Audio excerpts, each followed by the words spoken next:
Hi, Gary. Any casualties we don't know about from the weekend? No, I think you are aware of all of them.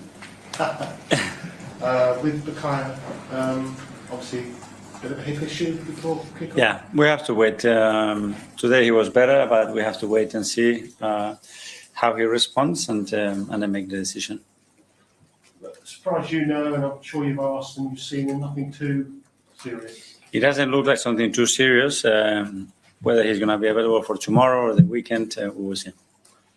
And obviously, we've got further news now on Mikel Arteta. He's going to be out. The club says until, well, hopefully, we'll be training again before the end of the season. Can you be any more specific than that? Well, we hope so. I don't know. Obviously, he needs to go through a procedure, which is never obviously positive. He's a big player for us, a player that has such a versatility and capacity to compete in various positions. And that's a big blow. Is it a fracture? Yeah. Obviously, the wording of the statement suggests that there might be a chance of him playing again before the end of the season. And obviously, there's the World Cup coming up as well. So those are targets, I guess. Let's see. It's a very rare injury, so we have to wait and see once we have the surgery how that reacts daily. Obviously, monitor it throughout the weeks post the surgery and see. I know Mikel is going to do absolutely everything that he possibly can to come back as quick as possible, but as well you have to respect the healing process and the fact that obviously it's an injury that is quite rare. So that serious pain in the foot for that Mikel, is that a pain in the neck for this Mikel? Yes, and for the team as well, obviously, because he's a big player for us, a very important player for us, and we're not going to have him until probably the end of the season. Does it change your thinking today before 7 o'clock with the deadline? Of course. I mean, when you lose a big player like this in the squad with 4 months to go and all the competitions to play for, you need to look, and we need to do everything that we possibly can to see if we have a player that is available, and if we don't, okay, we keep what we have. But we know, particularly now, with his versatility and his abilities, his importance to the squad, not just any player's going to do it. It's got to be someone really special, right? To come in. Well, at this level, especially for 4 months, you have to bring a player that has the capacity to adapt immediately and impact the team, and that's not easy. But it would be easy, we wouldn't be here. So we need to find solutions and try. I guess in previous years gone by, there have been more of a panic, if that's the right word, than there is now because of the depth of the squad that you've got now.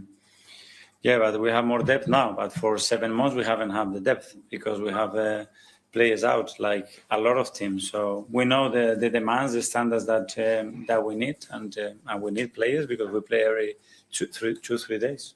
How pivotal was the weekend? I mean, I don't just mean going somewhere like these and winning so well, so convincingly, but also other teams chasing that title and losing points. We can only control what we can control. Last weekend we lost. Now everything looks different. We are very happy in the manner that we competed and win our game.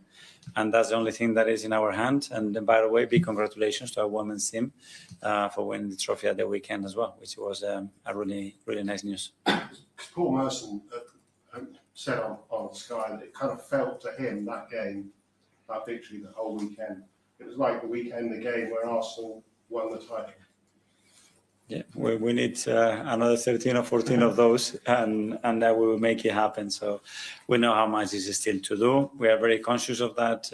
I think every club is very conscious of that, and we just keep going. So it's the Carabao Cup. As it's Carabao Cup, just a bit of a random question for you, I guess. You're the best team in Europe. You're the best team in the Premier League. You're a game away with the advantage of getting to a domestic cup final. There's no supercomputer, unfortunately, but the bookies have you at 9-1 to do the treble, those three: Champions League, Premier League, Carabao Cup. Is that a target? Is that something the players can believe in? Honestly, we go day by day, competition by competition. Tomorrow we have a really tough game against a very good Chelsea side. We have the home advantage. We have a good result, but we have still a lot to do tomorrow to earn the right to win the final. The thoughts of something like the treble.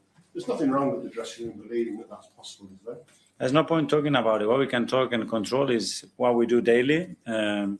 to sustain the level that we had or to improve it, ideally. Ian, talk sport. Hi, Mikel. How are you? Hi, Ian. Can you talk us through what today is like for you? Because I think sometimes it's a bit like Championship manager, where you get up in the morning and think, right, Mikel Moreno's out for the rest of the season. I need a midfielder, and then you just go and search someone there, and it's not like that, is it? No, it's not. We had the news a few days ago, and obviously we are always active in every window that we have, just in case something happens. We have the departure of Ethan as well to Marseille for the right reasons, I believe, for the club, player, and the team. And then the news of Mikel were very unexpected, obviously, especially for such a long time. So we are actively looking at options. We will continue to do that. So my day will be the same as usual. I'll be busier. And if we find a solution, we'll try to do it. And if we don't, we will continue in the manner that we are now. Because things are going so well on all fronts, is there the temptation not to replace Mikel? Because obviously you don't want to disrupt the harmony you have within your squad right now. Well, we do something is just to improve what we have and to be better, certainly not with that purpose. So we will have the consideration in relation to the opportunity that we have, whether we do it or not. Liam Rossini's Chelsea, again, second leg of the League Cup. They've conceded goals. He's won 6 or 7 games that he's had, but they have conceded quite a few goals along the way. Is that a weakness that you'll be targeting? Well, I mean, every team has his own things. I think Liam is doing an incredible job so far in different competitions as well. And tomorrow, the tie has a context, which is very specific when you talk about that tie, that the fact that we play at home and we have the advantage, but that we need to now make it very concrete in the manner that we approach the game, certainly tomorrow, to win it. Last one from me. In terms of not setting a ceiling for your team and going to try and win all 4 competitions, I understand, obviously, you want to do that, but this is the first one. This could be your first piece of silverware in 6 years since you won the FA Cup here. Is this, in a way, the most important of the lot? I mean, if you win all 4, will you look back and think that was actually the one, the League Cup? Yes, I mean, the next one is always the most important one, and it is the closest, at least, to reach a final. And tomorrow, if I don't have people, we really need to create the atmosphere, the energy, the belief that we're going to do it, and all together, I'm sure we are very capable of doing that. James, Athletic. Hi, Mikel. Hi. Just had a couple of questions about Eberechi Eze. Mm-hmm. You've spoken a lot this season about the need for magic moments, and he's someone who can provide them, and he has provided them against Spurs and City and other places. I just wondered, is that enough really for someone who wants to be a regular starter in your team? Is moments enough, or do they have to find a way to impact the game more often throughout the 90 minutes? Yeah, you have to impact the game consistently throughout 96 minutes at this level. And any phase, any action is the most important action. And on top of that, you have to be able to add other values. In his case, he's very, very, very good and unique at creating those magic moments. So that's the demands of each player. And do you think, in terms of his position in the team, when he arrived, we saw a little bit more on the left-hand side? It feels like recently he's been more in central areas. Is that because you feel that central position suits him better? Well, for different reasons, to be fair, because we had certain injuries on the front line and we utilize him on the left, and we have injuries as well on the right. So he's been able to adapt to different positions. I think in the last few weeks he had more consistency in one position, and just trying to understand as well those relationships where he's more comfortable, where he can impact more the game in relation to the opponent, and that's where we are. James, CBS.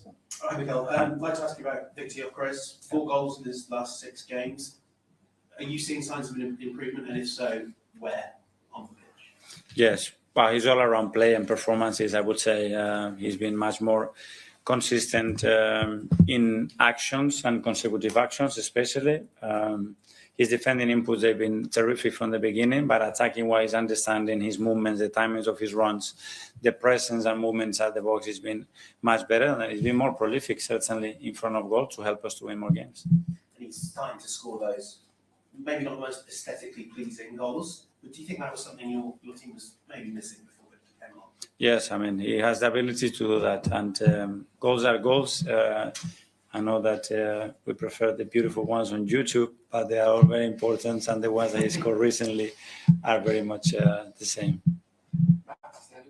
Mikel, Hi. you've obviously got quite a lot of options in defence and at fullback. With Mikel now facing a long spell out, is Miles someone you might now view sort of primarily more in midfield than at left back? Yeah, Miles has the qualities to play in different positions. He's played as a fullback, as a 6, or as an attacking midfielder even. So yeah, that's an option that we have in the squad. Since he came into the first team, pretty much all his minutes, I guess, have been at left back, but he came pretty heavily in midfield. Why, I guess, have you've not used him more in midfield in the first team so far? Well, because I believe that he had the best chance to break into the first team playing that position, because I think he has unique qualities that we didn't have in the squad to accommodate that and to give him the chance to play for us. Hi, Mikel. With Ethan going out on loan, he scored in his first game for Yeah. Marseille. I'm sure you've seen it.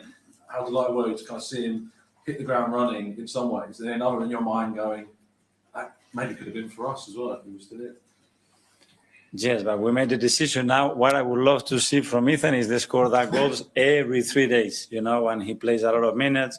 He gets the exposure that he needs. He continues to grow mentally, physically, in all the technical and tactical aspects that are necessary at this level. And that's the reason we've done it, because we believe that was the right context and the right coach for him to do that. And hopefully that's going to happen.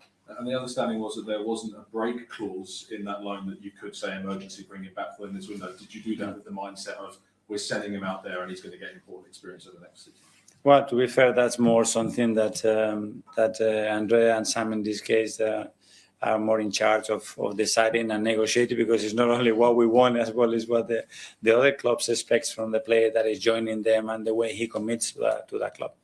Okay, last couple now. James. When you have this situation where you're looking to react really late in the window, how does it work? Do you go to a list? Do you go to Andrea with a list of players? Does he come to you? What's the sort of process? Now we start to look, but obviously Andrea is in full charge of that, and I fully obviously trust him with the experience that he has, with the relationship we built, and because we understand each other so well. But we believe that that can help us, the environment that he's going to find that player as well, the expectations, and obviously the financial options that we have to bring a player now. I mean, you've only got 5 hours. I mean, are you relaxed about the situation if you don't get anyone and you've got enough? I wouldn't say relaxed. I mean, I think we are on it, and it's our responsibility, when we are playing for what we are playing, to give ourselves the best opportunity and chance to look at the market, every option, evaluate them, and then make a decision whether we do something, if it's possible. Does last January come into your mind at all, where you thought about doing something late, so you had that failed bid later on? Do you think we don't get into that situation again? Yes, I think it's a very different one as well, and I know what happened very, very well. I know the details of that, so that was totally different to this one. Tell us, come on. Final great match. After you, Mikel, the conversation for a while is that it's your time to lose, but complacency is the enemy of greatness. Do you have anything particularly special to stop your players feeling that they're owed the league, or that they're taking this opportunity for granted? Yes, the reality that we face every single day. They are the ones that experience the difficulty and the challenge and the level of this league and what we want to accomplish. So it's obviously not even a thought. And in your last League Cup home game, the capacity was over 59,000. And in last week, you addressed the loss against Manchester United. You clapped your hands and said, "Vamos." The fans loved it. You clearly have a very special connection with the fans. Over your last 6 years working here, what special things do you think you've established as a manager to be so effectively connected with the fans? Well, I don't know. I think it's something that trust. I think a relationship, a cohesion that you have to build every single day. The way you behave when you win, when you don't win, in the manner that you make decisions, in the manner that you are perceived inside the club. I don't know. I think it's a lot of factors. I'm very, very grateful for the way, obviously, I get treated, the way I get respected, for the response that all our supporters have with the team and with myself constantly. And tomorrow we have a beautiful night together again to make something special.